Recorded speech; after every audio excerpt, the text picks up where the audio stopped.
Bom dia a todos, tudo bem?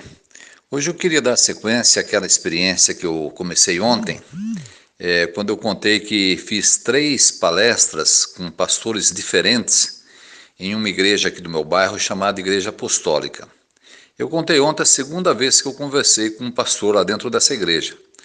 Hoje eu gostaria de contar a experiência da primeira vez que eu conversei lá com um pastor. Quem ouviu a experiência ontem vai saber que, na verdade, essa aqui é a primeira e a de ontem foi a segunda.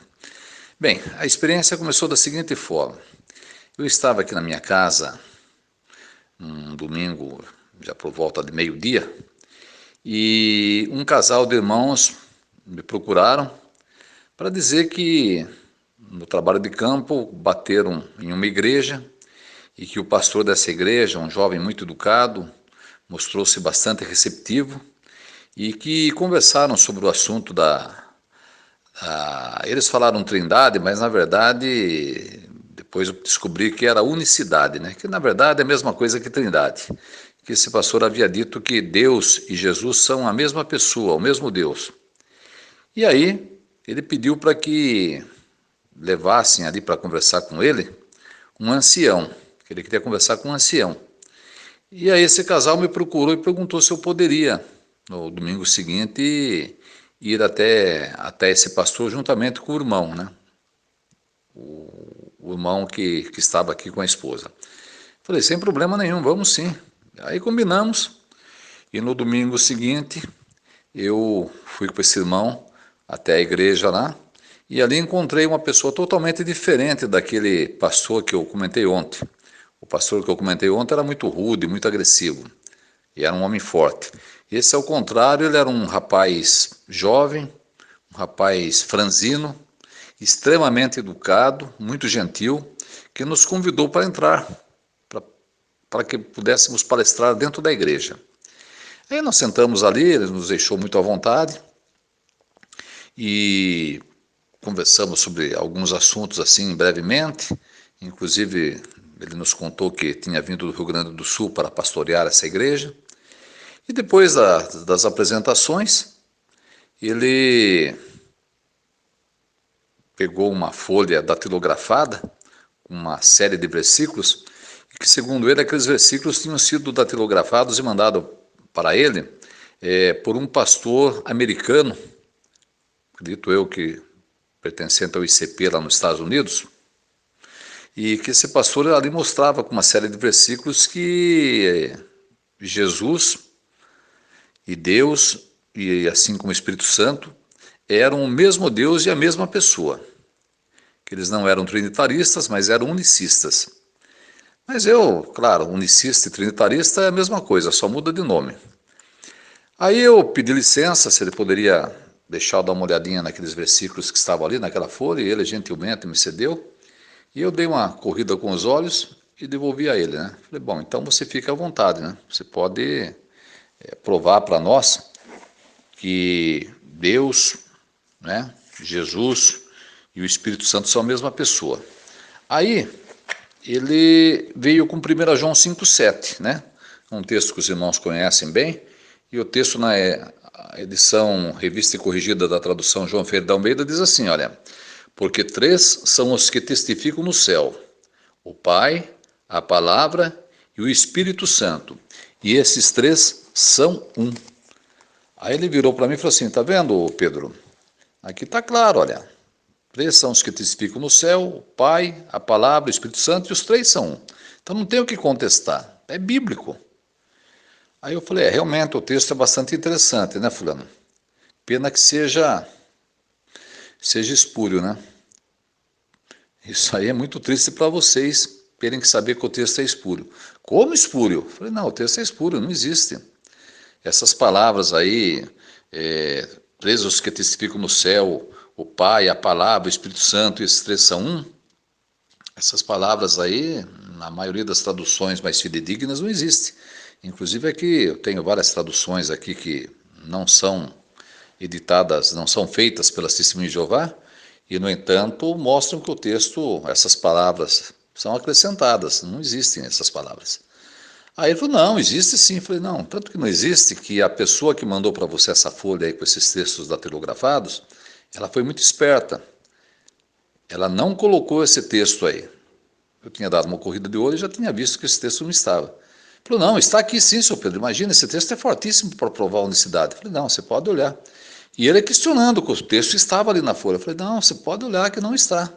Você acredita tanto nessa doutrina que você pensa que o texto está aí, mas não está. Aí, quando ele olhou e viu que o texto realmente não estava, olha, irmãos, ele ficou desmontado. Imagina uma pessoa se desmontar ali na sua frente. Falou, não é possível, e não está aqui mesmo. Eu falei, exatamente, por que não está aí? Porque essa pessoa que mandou para você, esse pastor, ele sabe que o texto é espúrio. E ele sabe que se conversar com uma testemunha de Jeová e mostrar esse versículo, automaticamente esse versículo vai ser desqualificado, na hora, no ato. Então, ele não colocou, quer dizer, infelizmente você não sabia, né? Mas está aí. Aí ele ficou pensativo e falou, olha, seu Pedro, então vamos fazer o seguinte, eu nem vou raciocinar outros versículos aqui, já vou naquele que eu acho olha, é o texto mais lindo que eu acho na Bíblia. A minha base de doutrina cristã está nesse versículo aqui. E esse eu tenho certeza que é inspirado, porque esse está aqui no folheto, no papel, né? Aí ele deu para mim, Judas só tem um capítulo, né? Então o versículo 4.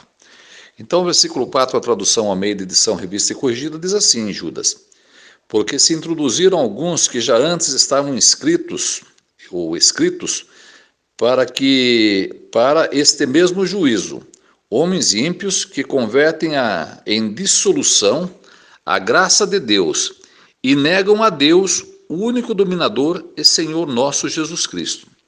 É interessante que o versículo acrescenta que a palavra Deus, coloca Deus duas vezes, né?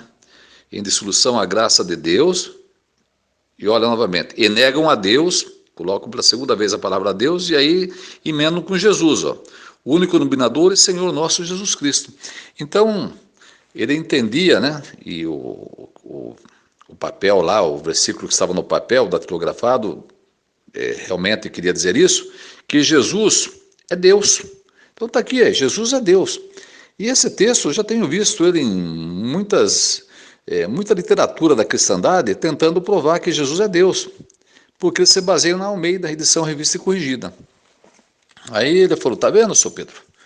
Esse aqui o senhor não pode dizer para mim que é espúrio, porque se está inclusive aqui datilografado pelo pastor americano lá. Falei, realmente, esse texto ele é inspirado, só que não da forma como está aí.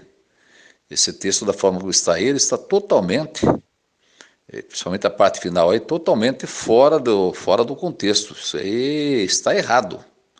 Não está errado. Falei, está. E vou provar para você que está errado. Aí eu peguei a tradução Almeida mesmo, só que baseada nos melhores textos em hebraico e grego. E aí eu li para ele o mesmo texto, né, Judas 4, que diz assim, olha, porque se introduziram furtivamente certos homens que já desde há muito estavam destinados para este juízo, homens ímpios que convertem em dissolução a graça de nosso Deus, vírgula, e negam o nosso único soberano e Senhor Jesus Cristo. Falei, note que aqui só aparece uma vez a palavra Deus. Aquela segunda ocorrência da palavra Deus ali, como você leu, não existe. Por isso que cria essa confusão na mente de quem já tem predisposição para aceitar a unicidade ou trindade. Porque, na verdade, aí fala de duas pessoas. Fala de Deus e fala também de Jesus Cristo. Então, mostrando duas pessoas diferentes. Pode ver que na sua tradução está acrescentado uma segunda vez a palavra Deus. Só tem uma vez a palavra Deus aí. Aí ele ficou pensativo, falou, mas essa tradução não é de vocês, não é a Novo Mundo? Eu falei, não. Aí mostrei, né, que era a tradução Almeida, baseada nos melhores textos em hebraico e grego. Falei, para completar, eu vou ler mais uma tradução aqui. Tem várias, poderia ler várias, mas acho que você é um rapaz inteligente, acho que duas já vai bastar. Peguei daí a Bíblia na linguagem de hoje e li para ele, né? Judas 4. Porque alguns homens incrédulos, sem serem notados, entraram no meio da nossa gente, Eles modificam a mensagem a respeito da graça do nosso Deus e fazem isso a fim de arranjar uma desculpa para suas vidas imorais. Também rejeitam Jesus Cristo, nosso único mestre e Senhor. Então, note que aqui acrescenta, e também rejeitam a Jesus Cristo. Então, fala de Deus, eles rejeitam a Deus, e também rejeitam a Jesus Cristo. Novamente mostrando que são duas pessoas, e não uma como você, infelizmente, estava entendendo. Olha, irmãos, quando ele pegou na mão, viu tanto uma tradução como a outra, e leu várias vezes, falou, olha, Pedro, não tenho o que discutir.